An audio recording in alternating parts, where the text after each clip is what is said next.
En este día vamos a tener un estudio muy especial. Estamos compartiendo la Biblia, la palabra de Dios. Vamos a cubrir toda la Biblia. Esto nos puede llevar un buen tiempo, no precisamente un año. La Biblia es muy extensa y vamos a ver muchísimas historias bíblicas. Y en esta ocasión nos toca hablar del diluvio. Vamos a ver algunos puntos muy interesantes sobre lo que es el diluvio registrado en el Génesis. ¿De acuerdo? Al hablar del diluvio tenemos que hablar de la grandeza de nuestro Dios. Dios creó un planeta perfecto, lo encontramos en los primeros capítulos del Génesis.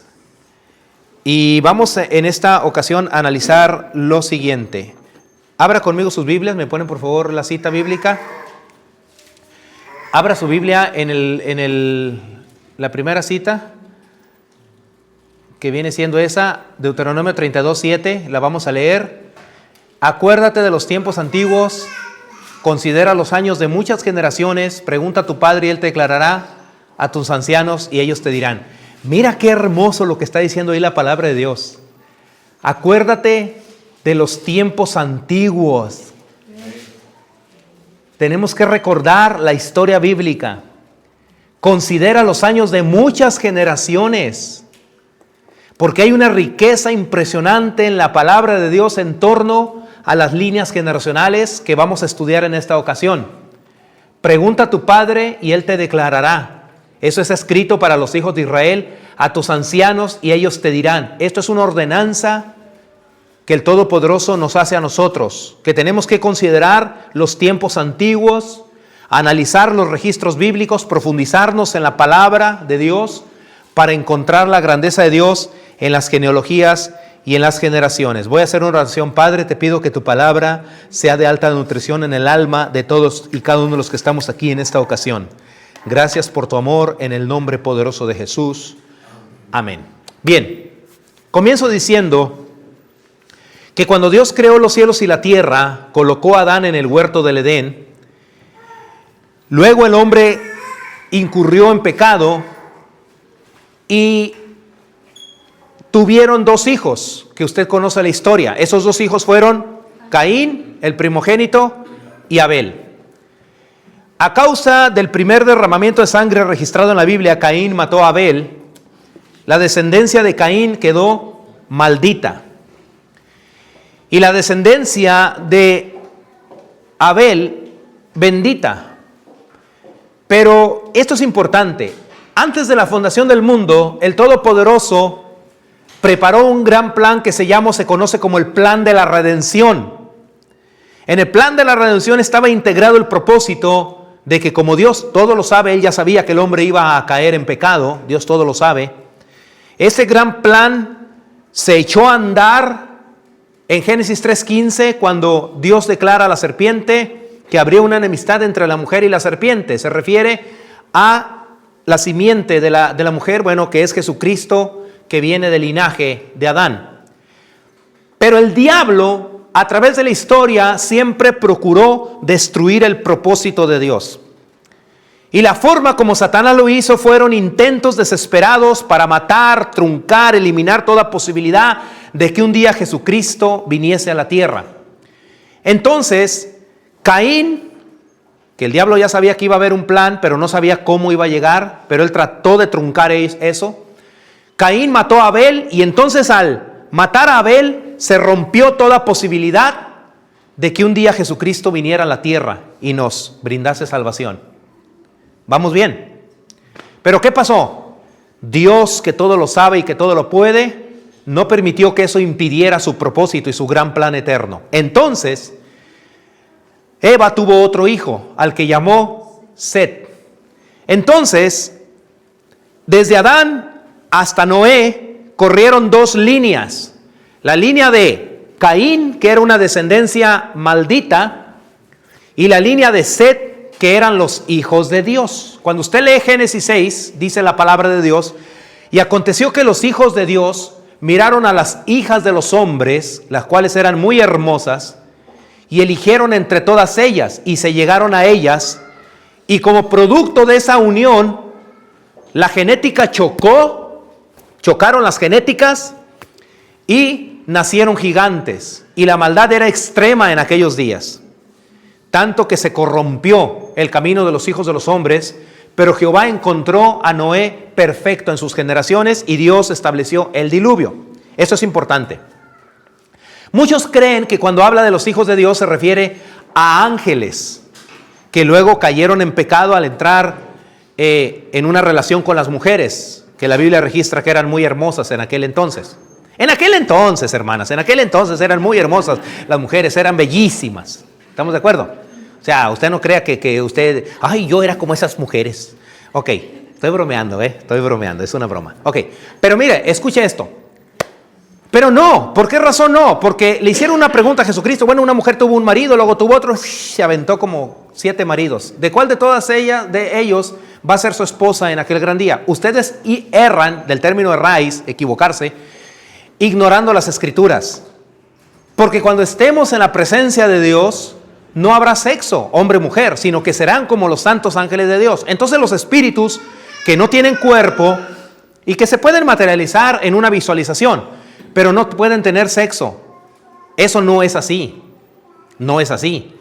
Entonces no puede ser que los hijos de Dios refiérase a ángeles que luego se convirtieron en criaturas caídas como producto de haber estado con mujeres. No es así. ¿Quiénes eran los hijos de Dios? Bueno, hay teólogos que afirman que eran la línea de Set y yo estoy de acuerdo con esa teoría bíblica. Yo estoy de acuerdo. Que para mí los hijos de Dios no eran ángeles o criaturas angelicales. Para mi concepto y lo que yo he leído en la Biblia, yo entiendo, y esa es mi posición, que los hijos de Dios eran la línea de Set, la línea bendita. Y las hijas de los hombres se refiere a la línea maldita, a la descendencia de Caín. Esas eran las dos líneas que estaban corriendo en la historia desde Adán hasta Génesis. ¿Vamos de acuerdo?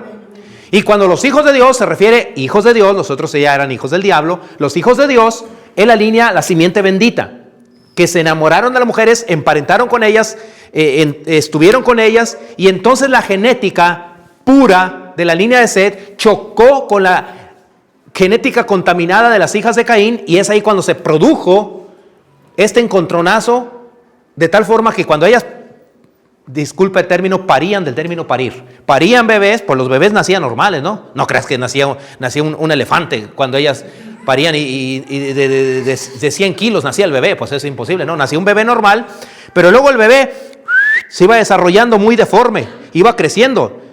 Ya Miguelito, al año de edad ya estaba por aquí así. Es increíble eso, ¿no? Ya estaba más grande que la mamá a los 6 meses el bebé. Era algo deforme, eran seres deformes porque la genética produjo un resultado, un encontronazo, vamos a decirlo así, que afectó la tierra. De manera que hay un libro que explica esto y dice que los gigantes se tragaban las cosechas y no tenían llenadera, pero aparte se cree que ellos ya consumían sangre y devoraban carne y comían sangre y se comían a la gente. Eso no está en la Biblia. La Biblia dice, y la maldad era mucha en la tierra. En aquel tiempo no estaba todavía la ley, no estaba la ley de Moisés, no estaba integrado el pueblo de Dios. Dios aún no llamaba a Abraham, no Abraham, Abraham. Y tampoco en aquel entonces existía la Biblia. Entonces fue un tiempo de mucha oscuridad, donde aquella descendencia, aquella línea generacional, aquella generación estaba totalmente ajena de Dios. La maldad era mucha en la tierra. Quiero que escuche los siguientes puntos. Hasta Noé, los patriarcas vivieron cientos de años. La Biblia registra que ellos vivieron muchos años. De Adán a Noé corrieron 10 generaciones, desde Adán hasta Noé. Cuando yo estaba niño, leía la Biblia o me ponían a leer la Biblia, y yo me preguntaba esto. Y concibió, y dio a luz, y engendró y yo decía, ¿y eso para qué? Qué aburrido estar leyendo las generaciones, y yo me brincaba eso. Y eso era importante. Hoy entiendo que las líneas generacionales tienen mucho sentido en la Biblia, una importancia enorme, porque te está hablando de cómo esas líneas generacionales produjeron un resultado. Cristo vino como resultado de todo lo que Dios protegió a través de la historia para que naciese el Salvador del mundo. Entonces las líneas generacionales en la Biblia no están escritas a lo tonto, tienen un sentido, tienen un concepto serio y una especialidad. Y yo le invito a que usted, cuando lea lo que son las líneas generacionales, profundices en ello para entender lo grande que es Dios al cuidar la historia. Bueno, de Adán a Noé corrieron 10 generaciones. Y de Noé hasta Abraham, no Abraham aún, Abraham, corrieron otras 10 generaciones. Tras el diluvio, el promedio de vida se redujo a menos de 300 años. Noé vivió junto con Abraham 58 años. Sucede el diluvio y todavía después del diluvio, Noé vivió 58 años. De manera que Abraham tenía 58 años de edad cuando Noé murió. Fueron contemporáneos y es altamente posible que Abraham, que era 10ª generación, conoció a Noé. Eso es altamente posible. Tras el diluvio, el promedio de vida entonces se redujo. En los primeros 58 años de vida de Abraham, Noé aún estaba vivo. Noé murió a los 950 años y fue el único patriarca que tocó 2 eras, el antidiluvio y el postdiluvio. Y fue el último patriarca que vivió una edad tan larga y tan longeva. Noé tenía 892 años cuando nació su 10ª generación, Abraham, y murió sin enfermedad. Matusalén es la persona que la Biblia registra que vivió más largo tiempo. Todos aquí conocemos esa edad. ¿Cuántos años vivió? Esa es una pregunta de kinder. ¿Cuántos años vivió? Pues quién sabe. 969 años. No pasó el diluvio. ¿Sabe usted que Matusalén, el abuelo, y Lamec, el papá, ayudaron en la construcción del arca? De esos 10 patriarcas, donde desde Adán hasta Noé, Lamec, papá de Noé, es el que vivió la vida más corta. Solo vivió 777 años, pero era un varón recto delante de Dios. ¿Por qué razón no vivió una edad más amplia? Porque Dios lo sacó de este mundo antes de la destrucción. Vamos a Isaías 57:1. Dios lo sacó a Lamec. Se cree que él murió en el año que comenzó el diluvio. Dios lo quitó antes. Esto es algo muy importante para nosotros entenderlo hoy. Jesucristo nos sacará de la tierra antes de la gran tribulación. Yo soy un firme partidario de que Cristo viene antes de todo el dolor que sucederá en la gran tribulación. Leemos: perece el justo y no hay quien piense en ello. ¿Por qué se murió esa persona si era una persona que vivía una vida recta? Aquí está la respuesta: y los piadosos mueren y no hay quien entienda que de delante de la aflicción es quitado el justo. Por eso Lamec murió a esa edad, en el año que comenzó el gran cataclismo del diluvio, porque Dios lo sacó antes, para que él no muriese en la inundación que sabemos que sucedió sobre la tierra. Así nosotros vamos a ser arrebatados antes del fin de todas las cosas. ¿Cuántos se gozan por ello? Amén. Bueno, antes del diluvio, la longevidad no solo era larga en edad, sino que las personas vivían saludables. Incluso la generación maldita, la Biblia no registra que hayan tenido enfermedades. La Biblia no registra que los patriarcas estuvieron enfermos. Note esto. Escuche estos puntos. El primero de 3. El primero es que a los 130 años en promedio, ellos tenían hijos. Le voy a explicar algo importante sobre la grandeza de Dios, cómo es que Él, después del diluvio hay un antes y un después en la longevidad del hombre, en la edad y en la vida humana. Y este primer punto es importante. Ellos tenían hijos a los 110, 120, 130 años, engendró hijos e hijas. Ahorita alguien a los 60 años ya va más para allá que para acá, ya batalla hasta para ponerse de pie, ¿no? Pero en aquel entonces a los 130 años, esto es impresionante, tenían hijos. Usted puede pensar en los patriarcas como barbones y viejitos que andaban con un bordón, pero yo no los miro así. Yo creo que alguien a los 400 años de edad estaba más joven y más robusto que tú. Esto es impresionante. Así como Daniel, más o menos. Imagínate una persona, dice la Biblia que Noé a los 500 años de edad, 5 centenares de años, él tuvo hijos, tuvo 3 hijos. No eran viejitos. Nosotros quizás creemos que ellos estaban ancianos, barbones, decaídos, jorobados. Eran personas normales, porque la longevidad en aquel entonces era impresionante. Un segundo punto es que no es el único de esos 10 patriarcas que tuvo hijos hasta los 500 años, y a esa edad comenzó la construcción del arca. Eran fuertes, robustos y vigorosos. Un tercer punto es que la Biblia indica que morían de una muerte natural, no por padecimientos.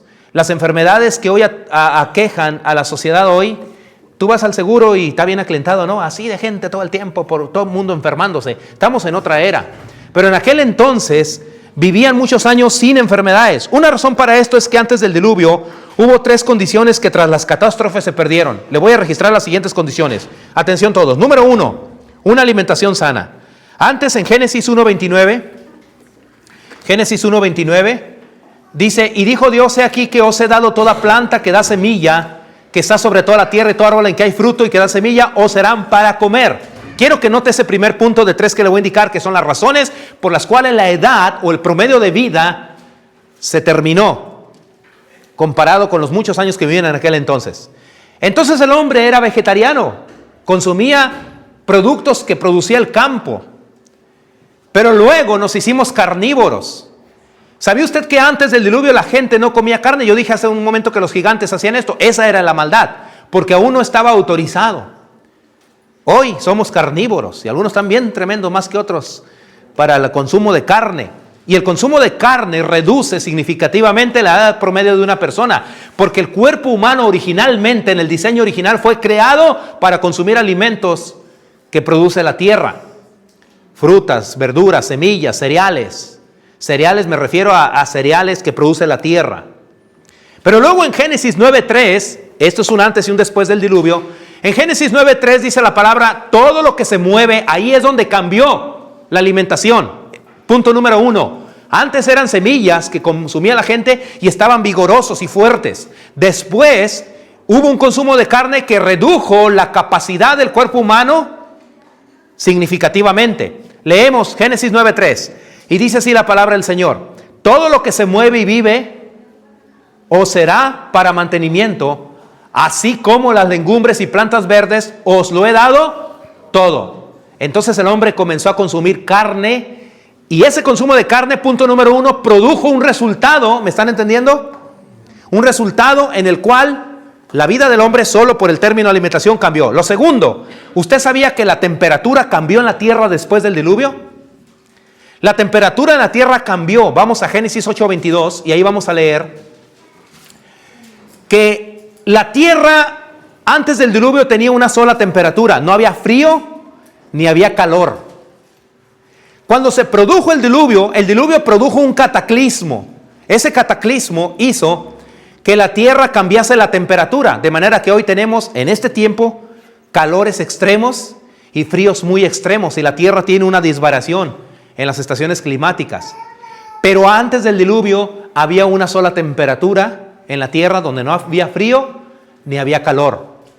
Y Génesis 8:22 dice, mientras la tierra permanezca, esto es después del diluvio, mientras la tierra permanezca, no cesarán la sementera y la siega, es decir, lo que son las cosechas, el frío y el calor. O sea que antes del diluvio no había frío ni tampoco calor. Qué impresionante. Imagínate vivir en una temperatura adecuada sin frío ni calor. Pero viene el diluvio, cambia la tierra y la temperatura es otra. El frío y el calor, el verano y el invierno, el día y la noche, que obviamente había día y noche, pero las temperaturas cambiaron después del diluvio. El tercer punto es que la propia longevidad fue reducida por decreto divino en Génesis 6:3. Esto fue antes del diluvio. Ocurre el diluvio y entonces se reduce significativamente la vida del hombre. Génesis 6:3 leemos, voy a encontrarlo aquí. Dice la palabra del Señor en Génesis 6:3. ¿Lo tienen? Y dijo Jehová, no contenderá mi espíritu con el hombre para siempre, porque ciertamente él es carne, mas serán sus días 120 años. Entonces fíjate el promedio de vida cómo se redujo de tener 800, 900 años de existencia, de vida en la tierra, y sin enfermedades se redujo a 120 años. Abraham vivió, ¿cuántos años vivió Abraham? 175 años. Pero los papás de Abraham y los abuelos de Abraham vivieron 200 y tantos años. Ahí ya de Noé hasta Abraham, que fueron 10 generaciones. En esas 10 generaciones se produjo un descenso, una caída gradual impresionante de la edad promedio que los hombres vivieron en aquel entonces para descender. Ya en los tiempos del rey David, cuando Israel estaba establecido como nación, David produjo una declaración y dijo, la vida del hombre es 70 años y en lo más robustos 80. De manera que si usted toca los 80 años ya está, no se me agüite nadie, pero ya está en horas extras, ya se nos va. 80 años, es lo que Dios dice en su palabra, ¿así? Ok, es lo que dice la palabra de Dios. No se agüiten, pues es la realidad, ya los alcanzamos. Bueno, entonces esto sucedió. Los hijos de Dios entraron con las mujeres, vino la maldad y se produjo el diluvio.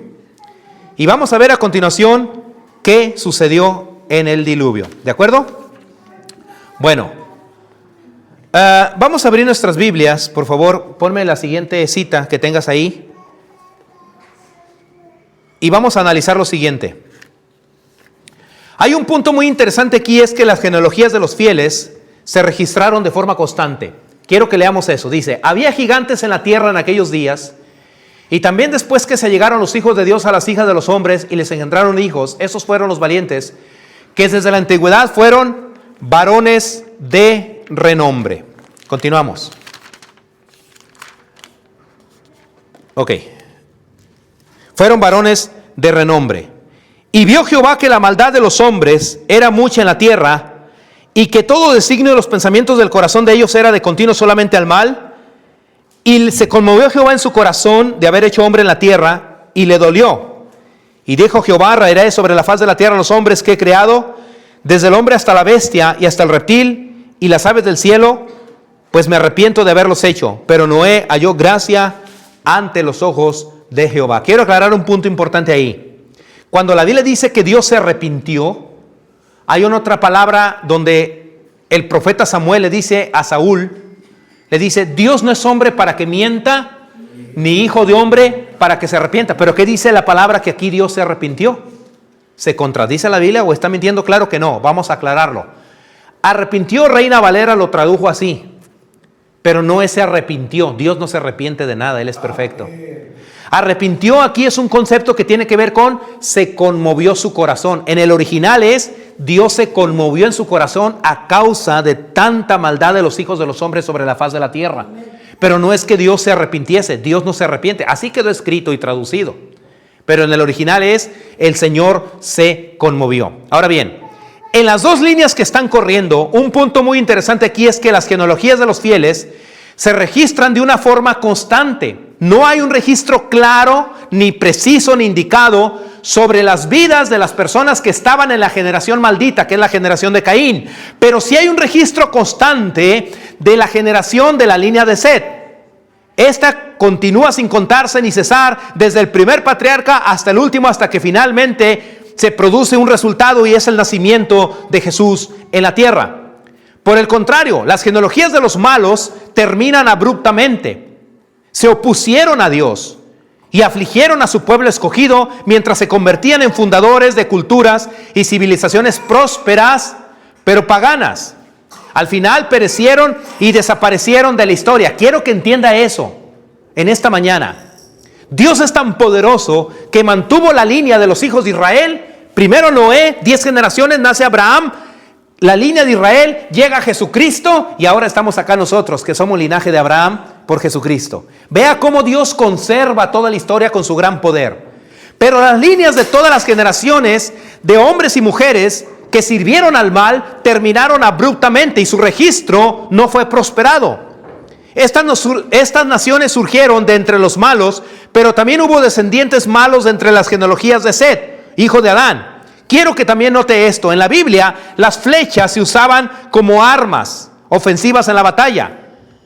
La Biblia habla de arcos y flechas en relación con guerras y batallas. La Biblia habla del arco de guerra en Zacarías 9:10 y Zacarías 10:4. El arco de Elam, el mejor de sus fuerzas, Jeremías 49:35. El que lo montaba tenía un arco y salió venciendo y para vencer, Apocalipsis 6:2. Y tiraban con arco y eran diestros en la batalla, 1 Crónicas 5:18. Era común que aquellos que se habían apartado de la línea de fe se volvieran arqueros y beligerantes. Es decir, aquellos que muestran una actitud conflictiva, eso es beligerante, y una predisposición a la confrontación. Quiero que note esto porque esto es muy importante. Los hombres que la Biblia registra que venían en la línea de Caín, que eran malos antes del diluvio, por lo general eran arqueros y flecheros. En la Biblia esto tiene un significado importante. La palabra beligerante significa dispuesto a una actitud conflictiva o predispuesto a una confrontación continua o constante. ¿Qué nos indica la palabra de Dios? Vemos cómo la generación maldita, la línea de Caín, la descendencia de Caín, estaba dispuesta a la confrontación y a problemas. Entre tanto, ¿sí me están entendiendo? No se me duerman, no se me duerman. Tengo 4 casos enfrente que están así aburridos. ¿Qué pasó? Es un tema muy profundo, muy importante. Debe valorarlo y amarlo. Yo me esforcé en prepararlo, usted esfuércese en tratar de entenderlo. Es domingo por la mañana, la noche ya pasó. Ok, pero escuche lo que le estoy diciendo. Esto es importante. Los hijos de Dios tendían a ser pacificadores. Entre tanto que los hijos de las tinieblas eran beligerantes o peleoneros o conflictivos. ¿Qué quiere decir esto? Dios estaba a cargo de ambas líneas, pero Dios estaba con su pueblo o con aquellos que tienen una disposición a buscarlo de corazón y amarlo. Amén. El primer hijo de Sem, nieto de Noé, Elam, de donde provinieron los elamitas, fue uno de los mejores arqueros según Jeremías 49:35. Ismael, hijo de la sierva de Abraham, que luego se convirtió en el padre de las naciones árabes. ¿Sabe usted cuántas naciones árabes tiene hoy la tierra? 55 países árabes. Y todas esas naciones son conflictivas, aborrecen a Israel. Dios está con su pueblo Israel, pero 55 naciones árabes que provinieron del linaje de Abraham, pero a través de Ismael, que no era el hijo de la promesa, se convirtieron en un conflicto hasta hoy. Lo cual indica, y esto es importante, que usted y yo entendamos en qué línea estamos. ¿Eres tú un hijo de Dios perteneciente al pueblo de Israel a través de Cristo, espiritualmente hablando? ¿O estás tú en una línea incorrecta? Eso es importante. Ismael, hijo de la sierva de Abraham, Ismael era padre de los árabes, enemigos de Israel, del pueblo de Dios. Era también arquero. Estamos hablando que eran flecheros. Encontré estos datos en la Biblia y se los quiero compartir. Por algo dice la Biblia que eran arqueros y flecheros y beligerantes. Eso aparece en Génesis 21:20. Esaú, hijo de Isaac. Hubo 2 hijos que tuvo Jacob, que fueron, Isaac tuvo a Jacob y Esaú. Jacob es el padre de los 12 príncipes de Israel, pero Esaú es el padre de los edomitas. Era también un diestro arquero y flechero, Génesis 27:3. Todos ellos fueron agresivos y conflictivos, y después se convirtieron en las naciones que pelearon contra el pueblo de Dios legítimo llamado Israel. ¿Entendemos eso? Quiero que lo entienda y lo llegue a amar como yo lo amo. Yo amo esta información. Es importante que entienda esto. Dios tiene un pueblo, Israel, que hasta hoy está bendito. Pero el diablo trabajó en la operación de civilizaciones y culturas que siempre estuvieron peleando contra Israel.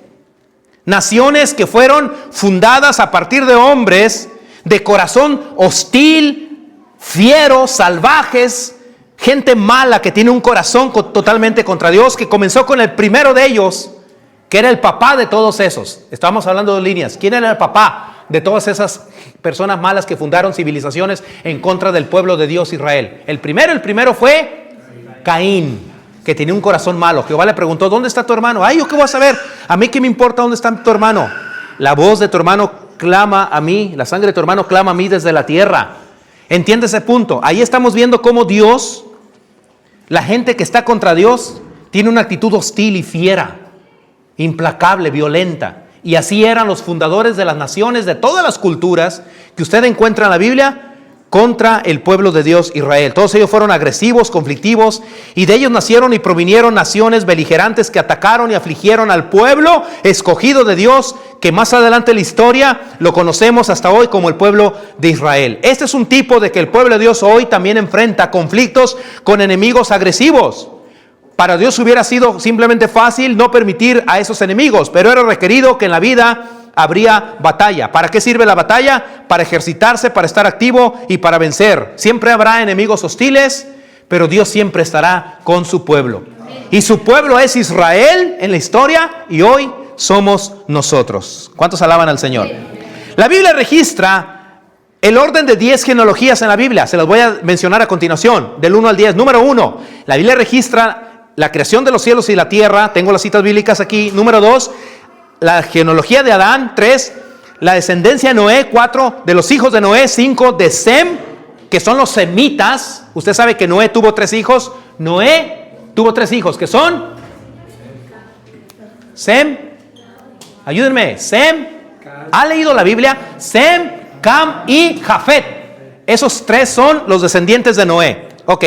La línea de Sem es de donde vino Abraham, e Israel. Se le conoce como los semitas. Por eso el odio que hoy la gente tiene en el mundo contra Israel se llama el antisemitismo. Pero ahora no lo llaman antisemitismo, se llama antisionismo. ¿Qué es el antisionismo? ¿Tú sabes dónde está Dios viviendo? En la montaña de Sión. Antisión es el diablo peleando contra todo lo que significa Sión. Sión significa la autoridad de Dios. Entonces cuando la gente dice que hoy ya no lo llaman antisemitismo, odiar a los judíos, ahora lo llaman antisionismo, es antimonte de Dios, rebelados contra la autoridad de Dios establecida en la tierra.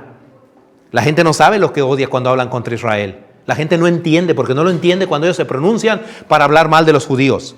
También la Biblia habla de la descendencia de Taré, donde se va cerrando el círculo para la llegada del pueblo de Dios, que es la descendencia de Taré, papá de Abraham. Luego la Biblia habla, número 7, de la descendencia de Ismael, la descendencia de Isaac, la descendencia también de Saúl, de donde vinieron los edomitas, enemigos del pueblo de Dios, y la descendencia de Jacob. Y desde allí se llega hasta Jesucristo, y Jesucristo es nuestro Señor. De manera que nosotros también somos hijos de Abraham en Cristo. Y el apóstol Pablo dice en Romanos que ellos son el árbol, que nosotros fuimos injertados como una rama en el árbol, pero Israel es el pueblo de Dios y nosotros por la misericordia de Dios también hoy somos hijos de Abraham. ¿Cuántos se gozan por ello? Amén. Déjenme compartirle 4 puntos importantes sobre estas dos descendencias. Primero, tienen ambas comienzos diferentes. Un comienzo equivocado, que es la línea de Caín. Un comienzo correcto, que es la línea de Set hasta Noé. 10 generaciones. Un comienzo equivocado siempre producirá estragos. El cataclismo del diluvio se produjo porque la tierra se contaminó con ese choque de la genética de 2 generaciones. ¿Me doy a entender? Pero un comienzo correcto siempre producirá bendición permanente. Traducido eso que vemos en la Biblia, en los primeros 4 hasta el capítulo 6 de Génesis, ¿cómo puedo eso yo aplicarlo a mi vida? Bueno, un comienzo equivocado en tu vida siempre te traerá malos resultados. No se ofenda a nadie, así va la predicación. Por ejemplo, elegir un mal cónyuge siempre va a producir resultados desastrosos. Hay algunos aquí que ya no tienen ni para dónde hacerse, no hay devolución. Pero los que están aquí, jovencitos y jovencitas, entiendan que elegir un mal cónyuge es un mal inicio y siempre al violar los estatutos de la palabra de Dios, siempre habrá resultados. Lo dice la Biblia. La palabra de Dios claramente dice, no se unan en yugo desigual con los incrédulos. Pablo el apóstol, autoridad del Señor aquí. Porque ¿qué comunión tiene Cristo con Belial? Belial es un diablo. O la luz con las tinieblas. Así yo tengo que decidir en vida para no tener un final equivocado. ¿Me doy a entender? Eso es lo más importante, elegir una pareja. Pero también puede aplicarse, por ejemplo, en un trabajo, en una profesión, todo lo que son decisiones en la vida, lo que tú tomes desde el principio, lo tomes equivocado, la palabra de Dios no miente que siempre va a haber un resultado, vas a sufrir de por vida por haberte equivocado. En cambio, si tú comienzas correctamente tu vida en el Señor, haciendo lo que es de Dios, Dios siempre va a producir bendición sobre tu cabeza y sobre los tuyos. Alguna vez dando un estudio, aquí compartí, no se ofenda a nadie, así va la predicación, así va esto, nadie se agüite, nadie dice, ay, lo digo por mí, va para todos, no preparamos predicaciones especializadas para nadie, es para todos, amén. Imagínate, preparar una predicación para una persona, pues qué tan importante es la persona, ¿no? Ok, pero ahí te va. En Cristo, la relación de una pareja empieza espíritu, alma y cuerpo. Nos conocemos en la iglesia, en los temas espirituales, después unimos las almas en la amistad sentimental, todo un proceso y finalmente tras el pacto delante de Dios en el altar, la carne. En el mundo la gente, no se ofenda a nadie, en el mundo la gente vive como animalitos. Primero la carne, oye por cierto, ¿y cómo te llamas? Después de eso. Y luego el alma y el espíritu al último. Carne, alma y espíritu. Y el mundo vive desastrado porque comenzamos al revés. Pero cuando en Cristo hacemos las cosas bien, esto ya los que están más para allá que para acá ya no tienen nada que hacer. Jovencitos y jovencitas, piénsenle lo que van a decidir. No empiecen por la carne, el alma y el espíritu al último, porque van a sufrir con un cónyuge o una cónyuge incrédula. Comiencen bien. La línea de Sem comenzó bien. De Set, quiero decir, comenzó bien. Pero en algún punto ellos se desviaron. Pero terminó y culminó bien en la persona de Noé, un varón recto. ¿Entendemos eso? ¿Cuántos lo entendieron? Comenzó con Set y terminó con Noé. Comenzó bien, en algún punto de esa trayectoria se equivocaron, pero terminó con Noé. Mira cómo Dios todo lo hace perfecto. Set, Noé. Impresionante. Analiza los primeros capítulos de Génesis y ve la línea de Caín. Comenzó mal con Caín, un hijo del diablo que hoy está en el infierno, y terminó mal con la destrucción en el diluvio. ¿Te das cuenta la grandeza de Dios? Cómo Dios une los polos, los extremos con perfección. Lo mismo con tu vida. Comience haciendo las cosas bien, obedezca a Dios, honre a Dios y tendrás vida permanente. La gente que hace las cosas equivocadas termina equivocándose y sufriendo porque lo decidió. Todo es decisiones. Yo decidí romper en mis generaciones este patrón equivocado y hoy mis hijas han heredado bendición. ¿Cuántos alaban al Señor? Punto número 2. Las dos líneas, ese punto es importante, se lo voy a explicar. Atención todos. Demuestran diferentes estilos de vida. Atención todos. El estilo de vida marca lo que es tu corazón. ¿Cuál es tu estilo de vida? Tu estilo de vida habla de lo que está en tu corazón, lo que está grabado en tu alma, esculpido en tu espíritu, lo que representan tus prioridades o lo más importante para ti. Tu estilo de vida refleja lo que eres como persona, lo que crees y lo que reclamas es más importante para ti. A través de tu estilo de vida expresas lo que prefieres, lo que en tus convicciones, lo que son tus convicciones, lo que es tu causa definitiva en la vida. Vemos las dos líneas generacionales que corrieron desde Adán hasta Noé y encontramos que el estilo de vida de los hijos de Caín era malo. Ellos eran malos, eran asesinos, eran ladrones, eran impíos y pecadores. Entre tanto que la Biblia menciona, por ejemplo, que un varón a los 300 y fracción de años, 25 creo, ¿no? 365 años, algo así, se fue con Dios, que era Enoc, y desapareció porque se lo llevó Dios. Varones piadosos. Te pregunto, punto número 2, ¿cuál es tu estilo de vida? ¿Qué haces tú cuando no estás en la iglesia? ¿Tu estilo de vida marca lo que eres como persona? ¿Eres un hijo de Dios o lo otro, un hijo del otro? Un hijo del diablo. La Biblia no habla de puntos intermedios. Somos hijos de Dios o no somos hijos de Dios y por ende somos hijos del diablo. Tu estilo de vida marca que tú eres un hijo de Dios, que amas a Dios. Y por lo tanto, si tú eres un hijo de Dios, tu descendencia, también dice la Biblia y está registrado en la palabra de Dios, está bendita. ¿Cuántos están benditos aquí? Amén. Porque son hijos de Dios. La bendición del Dios de Abraham, de Isaac y Jacob está contigo. Tú tienes la bendición del Señor. ¿De acuerdo? Punto número 3. Encontramos en los primeros capítulos del Génesis que ambas genealogías o líneas o descendencias tienen registros diferentes de nacimiento y de muerte. Ahí encontramos 3 puntos. Estamos en el punto 3. Primero, hay vidas que Dios reconoce y otras que no. Si usted lee cuidadosamente los primeros 4 capítulos de Génesis, encontrará que Dios mostró la vida de hombres piadosos en la línea de Set. Entre tanto que la línea de Caín no son reconocidos. ¿Qué significa esto? Que Dios, hay vidas que Dios reconoce y hay vidas que Dios nunca va a reconocer. Hay hijos que Dios va a reconocer y hay hijos que Dios no va a reconocer. Porque Dios reconoce a aquellos que lo reconocen a Él. La línea de Set reconocía a Dios, entre tanto que la línea de Caín estaba perdida. Dios reconoce a aquellos que lo honran. Lo segundo es que hubo más diferencia con respecto a la sucesión y continuación de la fe y una vida individualista. Le voy a explicar eso porque sé que no lo entendimos, pero se lo voy a explicar. Hubo una diferencia con respecto a la sucesión de unos padres hacia hijos en la continuación de la fe en lugar de una vida individualista. Es decir, se lo explico. La línea de Set, papá a hijo, le fue heredando el temor de Dios. Hasta que hubo la genética que chocó cuando los hijos de los hombres... las hijas de los hombres se emparentaron con los hijos de Dios, Pero vemos cómo ellos hablan de una descendencia. Pero encontramos que en la línea de Caín había motivos egoístas e individualistas. Es decir, ellos se presentaban como individuos siempre pensando en sí mismos. ¿Qué quiere decir esto? Dios es generacional. Cuando usted ama a Dios, usted no piensa solo en sí mismo o en sí misma. Usted piensa en usted, pero piensa también en los suyos y también en sus hermanos. En la vida cristiana nosotros no somos únicos, ni independientes, ni autosuficientes. Dios formó un cuerpo y nosotros pertenecemos a una línea generacional La Biblia habla en su palabra que somos hermanos e hijos de Dios. ¿Cuánto le alaban? Amén. Ok, lo tercero es que ellos distinguen la vida de las bestias de los auténticos hombres. Vemos que el comportamiento de los hijos de Set, de la línea bendita hasta Noé, ellos eran temerosos de Dios, pero el comportamiento animal de los hijos de Caín era de tendencia continua hacia el mal. Lo cuarto es que ellos tienen diferentes registros de longevidad.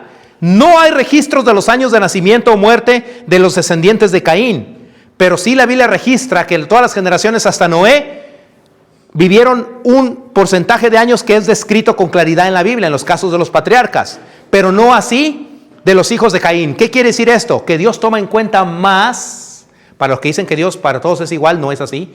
Dios toma más en cuenta los que son suyos que los que no lo son. ¿Por qué no aparecen las edades de las descendencias de Caín? ¿Por qué no están las edades registradas? ¿Y por qué sí la Biblia se ocupa, la palabra de Dios, las escrituras se ocupan en registrar la vida de los hombres de Dios? Porque para Dios sus hijos, así de drástico como suena, para Dios sus hijos tienen mucho más importancia que aquellos que lo menosprecian. Él se lo dijo al profeta Elías en torno a los hijos de Elí: yo honraré a los que me honran, dice el Señor, mas los que me desprecian serán tenidos en poco. ¿Cuál es el secreto de esa longevidad? Bueno, aquí van unos puntos. Primero, ellos temían a Dios. Por eso es que no se registra en la genealogía de Caín cuántos años vivían, porque no tenían el temor de Dios. Algo que va a hacer que tú tengas una vida perdurable, permanente y longeva, espiritualmente también hablando, es que el temor de Dios esté contigo. Es lo que produce vida, lo que produce salud, lo que produce bendición. Lo segundo, ellos se apartaron o se distanciaron del pecado. El pecado destruye, el pecado echa a perder, el pecado hace mal. La gente a veces muere, hermano, de enfermedades terribles, producto de decisiones en las cuales se equivocaron. Los adulterios, las fornicaciones, todo lo que tiene que ver con pecados del cuerpo, producen mucho mal. Lo tercero es que ellos honraron a sus padres. La Biblia dice que honres a tu padre y tu madre y tendrás larga vida sobre la tierra. Entonces vamos a Génesis 6, por favor, hermanos. Y vamos a encontrar aquí en el 6, vamos a hacer este relato.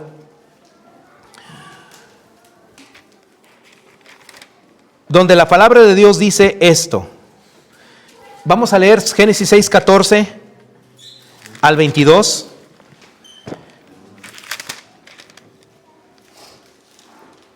Vamos a leer del 7 en adelante, y con esto vamos a ir terminando en esta mañana, de cómo sucedió el diluvio, que es algo impresionante. Le voy a explicar unos puntos y vamos a terminar. Génesis 7 del 1 al final. Dice: dijo luego Jehová a Noé: entra tú y toda tu casa en el arca, porque te he visto justo delante de mí en esta generación. De todo animal limpio tomarás 7 parejas, macho y su hembra, mas de los animales que no son limpios una pareja, el macho y su hembra. ¿Sabe usted que en el mar hay muchos más animales que en la tierra porque esos no murieron? Entonces hay un animalero enorme en el mar como resultado de que esos no murieron, se reprodujeron al por mayor desde entonces. Esos animales están desde Adán, pero los animales que están sobre la tierra, las bestias del campo y las aves del cielo y los reptiles, esos sí son desde el diluvio para acá. Otra cosa es que yo no creo en los dinosaurios, Yo no creo que existieron los dinosaurios. ¿Alguien cree aquí en ese cuento de que existieron? ¿Usted los vio? ¿Hay fotos de eso? No, es que ahí están los fósiles. ¿Y eso qué? No existieron. Para mí que no existieron. No hay registro en la Biblia. Cuando él dice de los grandes monstruos marinos, pues son animales que están en el mar, pero no son dinosaurios. Que tampoco es cierto eso que los dinosaurios estaban desde Adán hasta Noé. Si usted cree que sí hubo dinosaurios, lo felicito. Yo no creo que hubo dinosaurios, no existieron los dinosaurios. Ese es mi concepto, porque no hay un registro sobre ello. Los grandes monstruos marinos se refiere a animales que están en el mar, pero que no fueron estos pájaros que nos han presentado en las caricaturas que los niños disfrutan. Eso no es cierto, pero bueno, usted puede creerlo. Pero aquí habla de animales. 3, también de las aves de los cielos 7 parejas, macho y hembra, para conservar viva la especie sobre la faz de la tierra. Porque pasados aún 7 días, yo haré llover sobre la tierra 40 días y 40 noches, y raré sobre la faz de la tierra todo ser viviente que hice, e hizo Noé conforme a todo lo que le mandó Jehová. Era Noé, ¿de cuántos años? 600 años, ya vamos a terminar. ¿Cuántos años tardó haciendo el arca entonces? 100 años construyendo el arca. De los años 500 a los años 600 se tardó 100 años haciendo el arca. De manera que, ¿cómo quedó el arca? Quedó bien diseñada. Qué poderoso es nuestro Dios. Cuando el diluvio de agua vino sobre la tierra, y por causa de las aguas del diluvio entró Noé el arca, y con él sus hijos, su mujer y la mujer de sus hijos. ¿Cuántas personas fueron? 8 personas. De los animales limpios y de los animales que no eran limpios, y de las aves y todo lo que se arrastra sobre la tierra, de 2 en 2 entraron con Noé en el arca, macho y hembra, como mandó Dios a Noé. Y sucedió que al 7º día las aguas del diluvio vinieron sobre la tierra. Aquí encontramos otro punto importante. Dios es puntual. Diga conmigo, Dios es puntual. Ya voy a terminar, espéreme un poquito. ¿Por qué? Porque dijo, pasados los 7 días, y Jehová cumplió exactamente el día que era. Él era puntual. Dios es puntual. Continuamos. El año 600 de la vida de Noé, en el mes segundo de los 7 días del mes, aquel día fueron rotas. Aquí le voy a explicar 2 puntos rapidito. Fueron rotas todas las fuentes del grande abismo. En la tierra, está en el libro de Job, hay unas tomas de agua. Esas tomas de agua fueron abiertas para que entrara el agua que se derramara de sobre los océanos. Y también las cataratas de los cielos. Esto solo Dios lo puede hacer. En otro momento analizamos eso que está en la Biblia. Yo tengo las citas bíblicas de dónde están esas tomas en el centro de la tierra. Eso no los puede operar la CES. Si la CES llega allá no puede abrir esas tomas. Eso solo Jehová de los ejércitos lo puede hacer. ¿Cuánto le alaban? Fueron rotas todas las fuentes del grande abismo. Están en el mar. Y las cataratas de los cielos fueron abiertas. Y hubo lluvia sobre la tierra 40 días y 40 noches. En ese mismo día entraron Noé, Sem y Cam y Jafet, hijos de Noé, la mujer de Noé, las 3 mujeres de sus hijos con él en el arca. Ellos todos los animales silvestres según su especie, y todos los animales domésticos según su especie, y todo reptil que se arrastra sobre la tierra según su especie, y toda ave según su especie, y todo pájaro toda especie. ¿Por qué lo estoy leyendo rápido? Porque usted ya tiene hambre y tenemos que terminar. Pero sé que lo está entendiendo, ¿de acuerdo? Vinieron pues con Noé el arca de 2 en 2 de toda carne, en que había espíritu de vida, y los que vinieron macho y hembra de toda carne vinieron como le había mandado Dios, y Jehová le cerró la puerta. ¿Quién cerró la puerta?